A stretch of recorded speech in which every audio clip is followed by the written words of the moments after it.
keep in mind when you're doing this job after you're done, you're going to want to go to a local garage and have the vehicle aligned so you don't have premature tire wear. I'm going to take the wheel off, use a 17mm socket.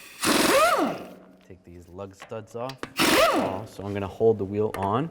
Take that stud off and then grab the wheel, take it off. We're going to take the shield off.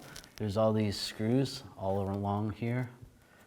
They're 8mm. There should be one there, and then the same on the other side. Use an 8mm socket. Take all these out. All right, and then just pull this down, slide it back. Take these two out as well. Slide this panel out of the way, just like that. Be careful of the wire for the ambient air temp sensor. If you have to, you can disconnect it. And we want to get that nut off right there, that bolt. I'm going to use a 10mm socket.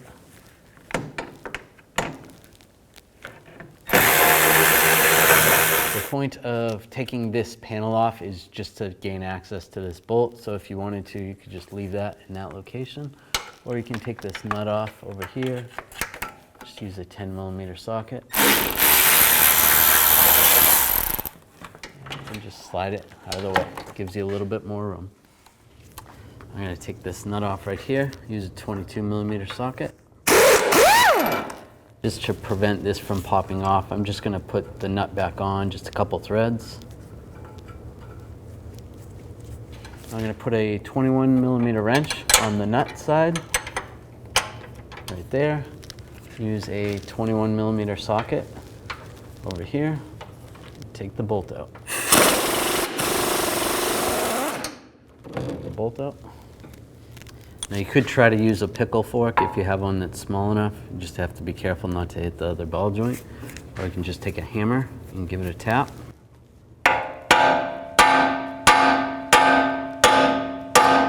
And get it separate from the ball joint. You can take the nut back off. Pull the arm right off. All right, take this control arm, take the bolt, slide that in position right there. Just like that. Take the nut, get that started. All right, line this up. You can take a 6mm hex bit. Just move this stud around a little bit. Oops. I'll get the nut on. Get that started. Use the 22mm wrench. Tighten the nut up. If the stud starts spinning, you can use that 6mm hex bit to hold the stud from spinning. All right, make sure that's good and tight. All right, I'm going to put a pull jack underneath the suspension to raise it up so that it's at ride level so that I can torque these bolts. All right, I'm going to use a wrench on the inside, torque this bolt to 74 foot-pounds. And then I'm going to go an additional 90 degrees. So if you have a torque angle meter and you can get it up in there, then do that. If not, just do the best you can.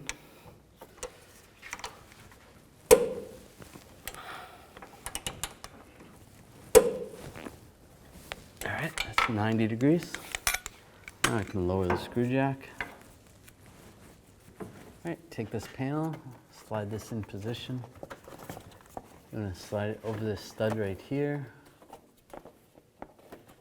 And then take this plastic nut, get that started. That goes right there. And then this bolt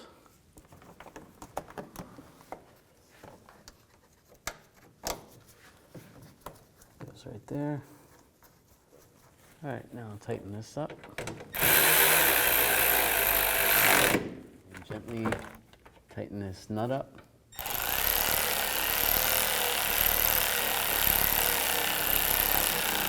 It is plastic, so be careful. All right, good. Line this up.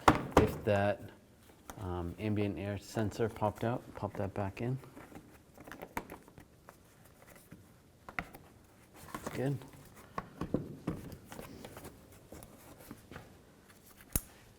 And get these bolts started. Plug those up. Now reinstall this panel. Just get it lined up. That's good. Take all the bolts. I'll get those all started first. Now I'll just go around and tighten them all down. Take the wheel, put the wheel back on. Get the lug stud. Now I'm just going to torque these lug bolts to 110 foot-pounds. I'm going to do it in a star pattern so that it tightens the wheel down evenly. And just go around again, double check.